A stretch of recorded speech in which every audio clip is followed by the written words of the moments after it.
Welcome back. Now, it's our pleasure to welcome to the show in the third Muckraker's chair, because Dario had to leave us, John Gizzi.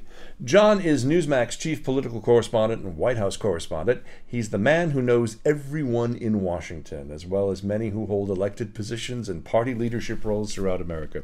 He's appeared on countless radio and TV shows in America and here in Europe, and he's recipient of the William A. Rusher Award for Journalistic Excellence and was named Journalist of the Year by CPAC in 2002.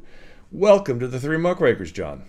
Well, thank you for having me, Dennis. It's a pleasure. Oh, we're glad to have you here, man. This is very brave of you to walk into a progressive den of iniquity, knowing that you are indeed a conservative, but you also seem to be a good sport. So we'll hopefully have some fun, and nobody will be harmed in the making of this. Yes. John, when we talked in Washington that day, you mentioned that there was quite a bit of interest on what's happening with the Tory conference, with Brexit, with all of those issues. And earlier in the program, we talked a little bit about what's happened with the fine line that Theresa May is trying to walk, and I emphasize the word "trying to walk" because she's managed to say that we're going to speed up the Brexit timetable to get out of here. At the same time, we still want to try and preserve our membership in the single European market. And you can't seem to have one without the commitment to free movement. Well, one of the things, Dennis, to realize is that very much like the leadership of the Republicans in the United States and the Republicans, plural, in France, the Conservative Party and its leadership have to walk a tightrope in the sense they have a group that is skeptical of globalization and immigration to the point that that becomes almost the New Testament of the party manifesto.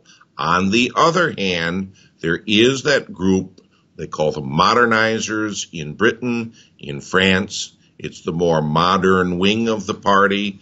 And here it is, the establishment for Republicans that are still a factor there. In fact, they control most of the money that fuels the party organization, and they're very committed to globalization as well as to immigration reform. That is a very sticky wicket, as you would say, over there to deal with, and it takes an able politician to do it. So far, Theresa May fits that bill. Well, it's interesting. You say walking a tightrope, and we've seen, and you also mentioned the funding. Let's talk about our favorite person for a little bit here, Donald Trump, who appears to be. Does that not surprise me, Dennis? Well, I just don't understand how, despite the continual rash of news, whether it's on taxes, whether it's on misogyny, whether it's on racism, he's still so close in the polls. Maybe you can help us understand that from the right's perspective. It's easy, and it's a twofold answer. Number one, we have a case where the two major party candidates have their band of shall we say, downsayers, naysayers within their own party. Had any other Republican but Donald Trump been nominated, he or she might have been 10 points ahead of Hillary Clinton in the polls. At the same time, if there were any brighter, younger, fresher Democrat who was nominated, say a modern-day version of Bill Clinton in 1992 or John F. Kennedy in 1960, he would be ahead of the Republican nominee comfortably. You have the least liked candidates of both parties. Now, that said, Mr. Trump has also brought in a new group within the Republican Party which may change its face and its direction for years to come.